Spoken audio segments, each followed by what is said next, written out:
Hello and welcome to Cardiff Central podcast. Once again, it's me, Harley. Apologies for us being a day late. I was at my daughter's first birthday, and I'll be honest, I didn't really fancy recording a podcast after that. Anyway, there's no Carwin tonight because he's busy with work. But I am joined by a very capable guest. In fact, our first returning guest of the podcast, Mr. Andrew Forde. How are you doing, Andrew? That's high praise there. I'm good, thanks, Harley. How are you? Yeah, not too bad. Said just getting the animal, getting the sound of like children screeching and giggling at farm animals. Uh, so how things been since we last spoke? Yeah, Plenty of not too videos on the bad. channel. Yeah. Been a bit busy with the videos, but yeah, not too much. I think can't remember exactly when I was last on it, but I think it was post World Cup, and World Cup was a bit of a mayhem. But now it's nothing major. Obviously Six Nations been and gone. Went to the Scotland game, which was a roller coaster of emotions, especially my dad's Scottish, so that was an interesting game to watch with him. But obviously, Scotland won in the end. And less said about the Six Nations campaign from a Wales perspective, anyway, is better in my view. Yeah, I think I've managed to vent all my piss boiled rage on the rap earlier this week. So feel free to look at that. So we're not going to delve too much into the Six Nations, but I do just want to ask your opinion on the blue and blacks who turned out for Wales this time out. Yeah, I think overall it was quite positive. I think in particular, Cam Winnett's the one you kind of look out for. I had no doubt in him when he was called up that he was one of the most when he was playing for Cardiff, even when he played during that kind of COVID debacle a few years ago against Harlequins. He was 18. He looked so composed, and he's kind of brought that form for Cardiff into the Wales setup. Just looks so composed. I thought Mason Grady played really well against Italy, and that was quite nice because there were a few doubters out there regarding him, and he was probably one of the most positive players in that game. It was kind of a blessing he came on because otherwise there wouldn't have been much positive things to talk about from a Wales perspective for that game. Full stop. Um, but yeah, I think overall Cardiff boys performed quite well in the Wales squads during the Six Nations. Yeah, I think they all did well when they got asked a chance. I mean, it was a bit gutting not Mm. to see more of Teddy. I thought as soon as we had 3 second rows on the bet starting against France, I thought they might have found room Mm. for him, just to keep that physicality up. Yeah, Mason Grady made the third most meters in the last round of the Mm. Six Nations, despite playing 30 minutes, which is impressive. Mm. I thought Alex Mann did very well at six. I Yeah, mean, I do agree with a lot of absolutely. people who say he's probably does need to add a little bit of mass, but I don't think it was in his or Cardiff's plans for him to be called up to the Six No, Nations this year round. no, and it's a good stepping stone anyway because you see the amount of kind of back rowers who in their early days are probably a little bit lightweight, and then as they get a few caps, they bulk up a bit, and that experience he got will be massive going forward. I think Gatland even said he probably needs to put on a few kgs. But yeah, going forward, he didn't look out of place at all. Yeah, probably needs a few kgs to be dominant, but I wouldn't say he Mm. necessarily took backward steps, which is No, encouraging, yeah, especially some of the big definitely. boys he was going up against. Mm, mm, So anyway, now because we've got you on and your unique talents, if you were gonna make a video of Wales's highlights of the handful that we had, what would make it for you if you were doing a sort of showcase? Say these were all the good bits of the Six Nations for mm. Wales. So it's a difficult question, I think, after the campaign because there were some bits that were particularly negative. But yeah, I think good bits would definitely be highlighting how composed Cam Winnett was in that 15 shirt. I think as well the Ireland game, the kind of defence we showed in that first half. We were well beaten, but I think it could have been almost a car crash. I'm sure people will say it was a car crash, and it was to an extent. But I think we showed a lot of kind of courage with the way we defended in the Ireland game. I think if you were to highlight that, I think that's definitely um, one of the positives we had. At the end of the day, Ireland probably one of the best teams in the world easily. So it took a team like that to kind of batter down Wales. That you think if you can build on that, there's a lot more hope for games in the future once team have had the familiarity of playing with each other. So yeah, I think can win it's definitely the main one, but I think the defense did show good glimpses in some games.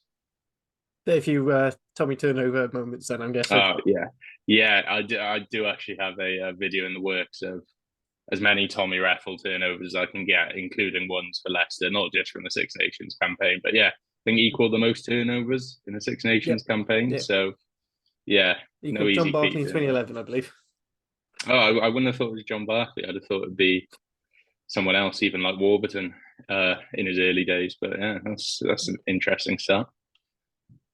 Yeah, absolutely. Yeah.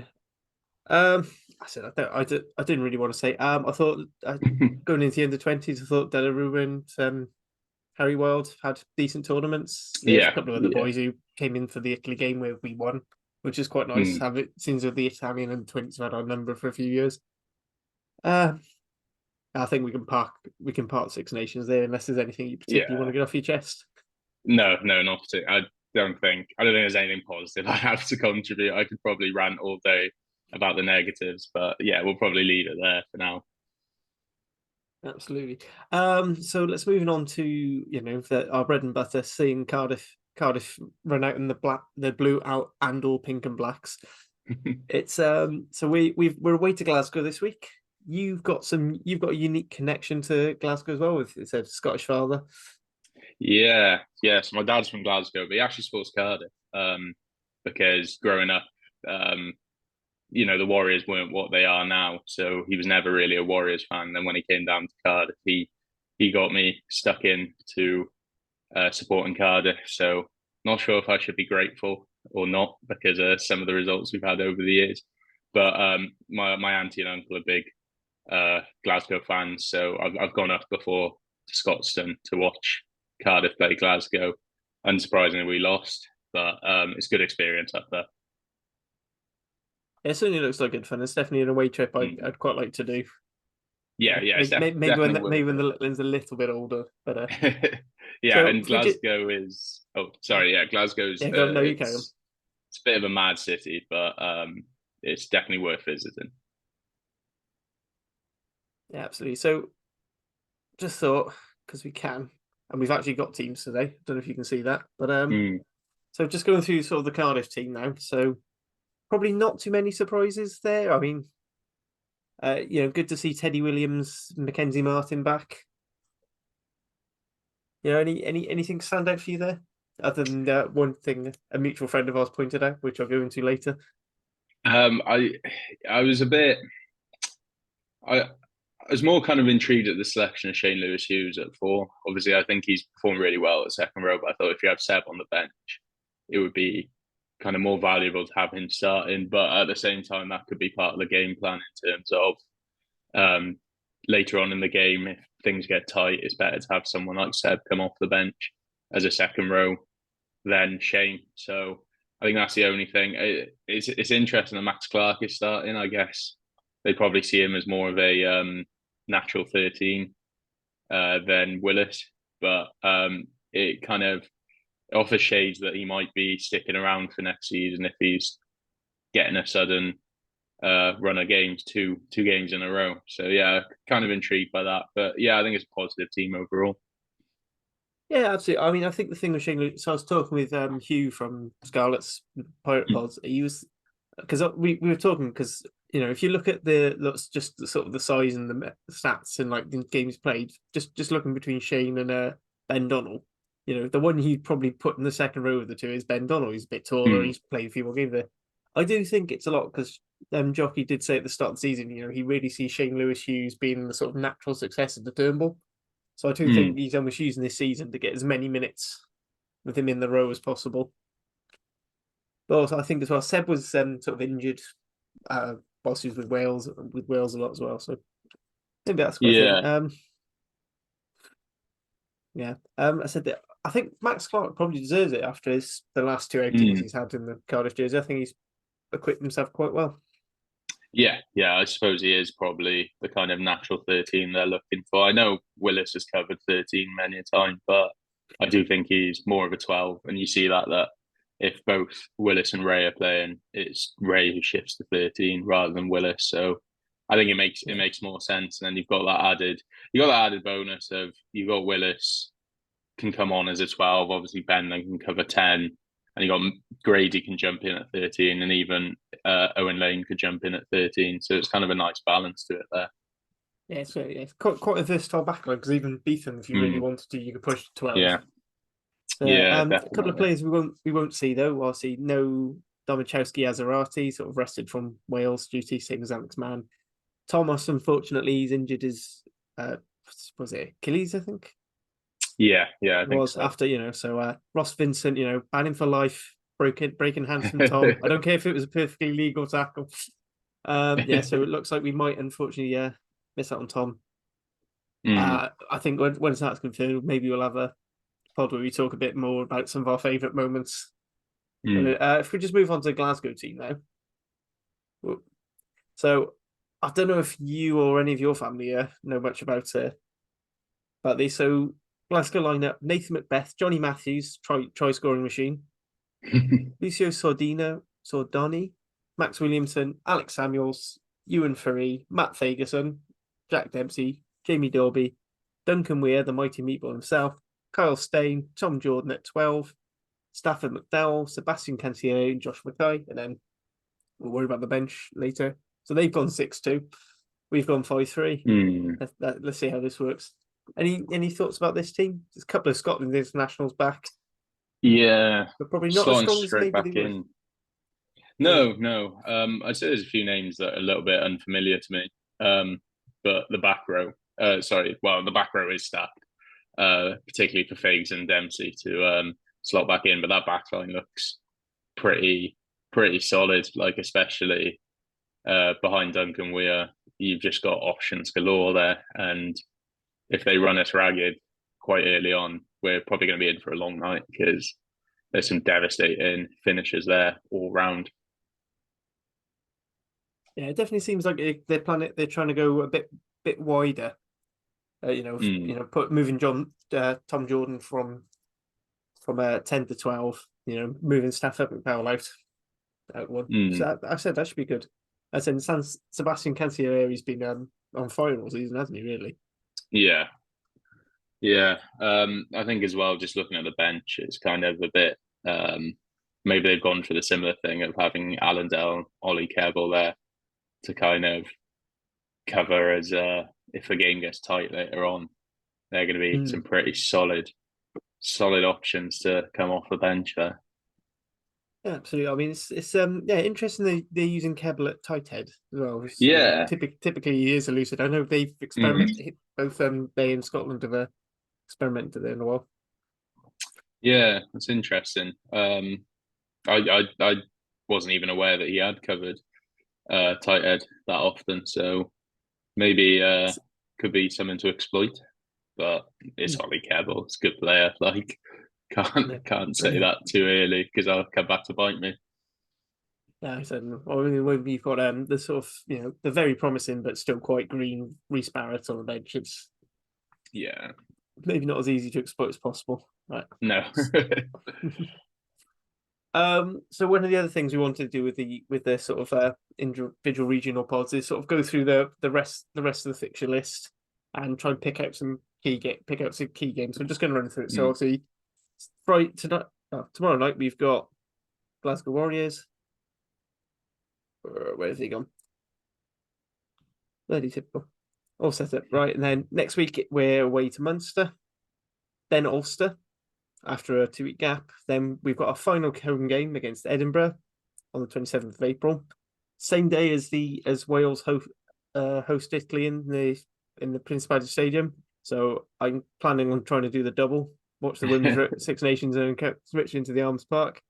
And then we've got our South Africa tour away. So we face the Emirates Lions on the 11th of May. Then we go back to the Shark. We go to play the Sharks on the 18th of May to see if we can maintain our unbeaten run against them. In fact, our 3-year unbeaten run against any team called Sharks. And then obviously the 1st of June then is Judgment Day at Cardiff City Stadium against the Ospreys. Mm. So out of these games, which one do you think is probably the key one, the one that we really should be Um, focusing on? it's difficult really because obviously it's just the one home game. If you, I wouldn't necessarily consider Judgment Day a home game. And obviously, it's the last game of the season, so it's kind of different. But it's just the one home game, so I think we kind of got to hope for a positive result there. And if we're going to target a game, try and target that. Although Edinburgh can be just different gravy at times, especially kind of the variety of players they've got in their squad. It's just a tough kind of thing to balance having 3 away games on the trot, especially the quality of teams that we're playing. It's going to be a bit of a difficult end of the season, I think. Yeah, I see. So which game are you nailing onto the mast then? The Edinburgh home game? Yeah, but then I'd say like often when we play Munster, it's a bit of a. I think we're sometimes a bit of a bogey team for Munster because even though they've beaten us quite a few times quite comfortably, we do seem to offer something against them. It's always just a great game whenever we play them. Um, some great tries are scored. I particularly remember during last season, during the COVID season, it was behind closed doors. Home and away was both quite close, and we had them in the Rainbow Cup, and I think it was a captain's challenge that, if I'm remembering correctly, it was a captain's challenge that essentially at the end denied us a try, and that's what lost us the game. So I always enjoy playing against Munster, and I find like on Twitter the Munster fans very good value. So yeah, I'm excited for that game. I'm not gonna say that we can beat them because that would be quite naive, especially away. But yeah, excited for that game. How about yourself, Harley? Any I said game for you're back in? I said for me, I think I think the most important game for me is probably going to be that Edinburgh game, just because it is our last chance to get the home crowd supporting, try and get another win, into that team. Um, Yeah, I mean, the other one I'd say is maybe Sharks away. I know it's they should probably be at their full strength now, and they'll be playing for a bit of pride towards the end of the season. But I feel like we've got to, we should at least be beating teams lower ranked than us on the table if we do want to yeah. move on. I know this season's been all about development, but similar to like the conversations people start to have with Wales now, we do need some results because Hmm. you don't learn how to win until you start winning, sort of Yeah, it'll thing. be good value as well, getting that win against the Sharks and heading into Judgment Day with a bit of momentum and a bit of optimism going against the Ospreys because I think we'll need it the way the Ospreys have been playing this season. So if we could go in on a win, that would be great. But yeah, again, I think as well with the player the Sharks have towards the end of the season, they'll be kind of peaking a bit with knowing that they've then got a bit of a rest before they then play the internationals then play. So I think they'll be kind of firing to go. Your likes of um, Etzebeth and Benambi, Oxenshea. I think they'll be raring to go when they've got a home game towards the end of the season. Yeah, absolutely. I said it's going to be quite exciting. See them. I mean, Mhm. I very much doubt we'll be able to replicate what happened last time out, No, but it'd be but nice if we could, well, though. whilst we can, I'm still milking it for all it's worth. Yes, definitely. So going back to this Glasgow game, what do you reckon? Nice loose affair. Do you think we're going to be a bit more competitive than we have the last couple of times we've been up in Scotland? Yeah, I don't have great memories of kind of the last few times we played up at Scotstoun. We probably haven't given the best showing of ourselves, especially the last game. I think was last season. We got absolutely demolished the week after we beat Munster at home. So, yeah, I think we'll probably try and play fast and loose, but it's going to be difficult when you see their outside backs to kind of make sure we're a little bit more complacent. So, because if there's broken play, they're just going to run riot. So, I just think overall, now I'm saying that it's going to be a fast and loose game. It's probably going to be a tight 80-minute game where the final score is going to be 3-0 Glasgow. So, I hope it's not that. But yeah, no, I'm quite excited to watch it. I think Friday night games, when it's an away game, it's always quite nice to watch in front of the TV. So hopefully we make a good account of ourselves. And we've got a decent team out. If we can put in a solid performance, that's kind of all I'm asking for. Yeah, yeah, absolutely. I think same. Are you gonna nail your colours to the mast with a prediction? Oh, I'd go 31-23 to Glasgow. So just about miss out on the bonus point. But yeah, hopefully we can just get a good showing of ourselves. That's all I'm asking for. So if we can do that, then I'll be happy regardless of the result. I don't want another 50 points put on us. How about yourself? Were you Uh, predicting? yeah, I'm sort of feeling in there. I think on Wrap on Monday I said Glasgow were like 15. Looking at the teams now, I think actually maybe probably get within. I think we will be within within two scores, maybe one score. Be quite nice, as long as it's not.